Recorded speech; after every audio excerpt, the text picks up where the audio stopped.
Hello everyone, welcome to my YouTube channel. Today I am here to discuss about a case which is Golaknath versus State of Punjab 1967. आइए जानते हैं इस case के बारे में। भारत में स्वतंत्रता के बाद भूमि सुधारों की प्रक्रिया शुरू हुई। जमींदारों की जमीन गरीब किसानों को देने के लिए कई राज्यों ने जमींदारी उन्मूलन कानून बनाए। इन सुधारों से प्रभावित होने वाले जमींदारों ने मौलिक अधिकारों के उल्लंघन के आधार पर अदालतों में याचिकाएं दायर की, जिनमें से एक किसान थे। गोलकनाथ परिवार पंजाब राज्य के जालंधर जिले में स्थित एक जमींदार परिवार था। उनके पास करीब 500 एकड़ भूमि थी।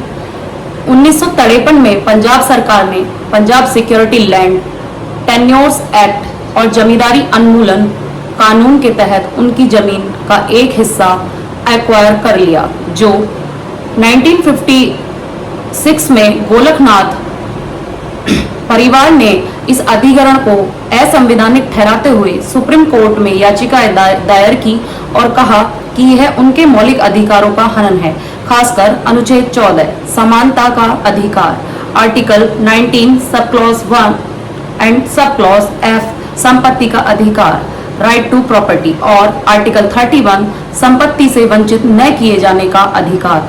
सरकार का कहना था कि उसने ऐसा कार्य संविधान संशोधन के तहत किया है, जो आर्टिकल 368 के अंतर्गत संसद को अधिकार देता है। इस केस में कोर्ट के सामने मामले में उठाए गए कुछ प्रमुख मुद्दे थे, जैसे कि क्या भारतीय संसद संविधान के भाग 3 फंडामेंटल राइट्स में संशोधन कर सकती है? क्या संसद की संशोधन शक्ति आर्टिकल 368 के अंतर्गत सीमित है या असीमित है?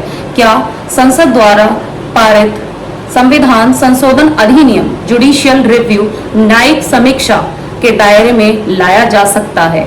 सुप्रीम कोर्ट की 11 जजों की संविधान पीठ ने 6:5 की बहुमत से फैसला दिया और कहा कि संसद के पास संविधान संशोधन की शक्ति है, लेकिन वह मौलिक अधिकारों को छू नहीं सकती, यानी फंडामेंटल राइट्स को संविधान संशोधन द्वारा हटाया या सीमित नहीं किया जा सकता।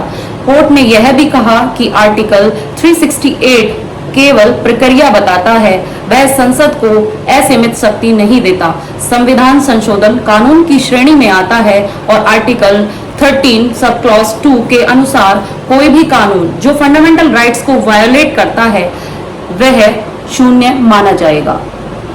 इस केस में प्रमुख न्यायाधीश जस्टिस के सुब्बा राव ने कहा कि संविधान भारतीय नागरिकों के मौलिक अधिकारों को स्थायी रूप से सुरक्षित करता है और संसद को उन्हें छीनने का कोई अधिकार नहीं है। यह निर्णय सरकार के खिलाफ गया और संसद की शक्ति को सीमित किया। इंदिरा गांधी सरकार ने इस फैसले से असहमति जताई और 24वां संविधान संशोधन अधिनियम 1971 लाया, जिसमें यह स्पष्ट किया गया संशोधन शक्ति अनुच्छेद 13 के अधीन नहीं है। संसद को मौलिक अधिकारों में संशोधन करने की शक्ति नहीं है। इस केस को केशव नंद भारती बनाम केरल राज्य 1973 में ओवर रूल कर दिया गया। सुप्रीम कोर्ट ने कहा कि संसद मौलिक अधिकारों में संशोधन कर सकती है, लेकिन संविधान के मूल ढांचे में नहीं।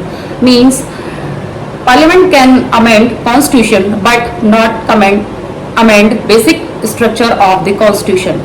गोलकनाथ बनाम पंजाब राज्य मामला भारतीय संविधान के इतिहास में एक टर्निंग पॉइंट था। इसने स्पष्ट किया कि संसद की शक्ति पूर्ण नहीं है और नागरिकों के मौलिक अधिकारों की रक्षा सर्वोच्च है। यह मामला आज भी संविधान के व्याख्या में एक आधार के रूप में देखा जाता है। धन्यवाद। अगर आपको मेरी वीडियो अच्छी लगी और मेरे द्वारा दी हुई जानकारी महत्वपूर्ण लगी है तो मेरी वीडियो को लाइक करें, शेयर करें, सब्सक्राइब करें। Thank you.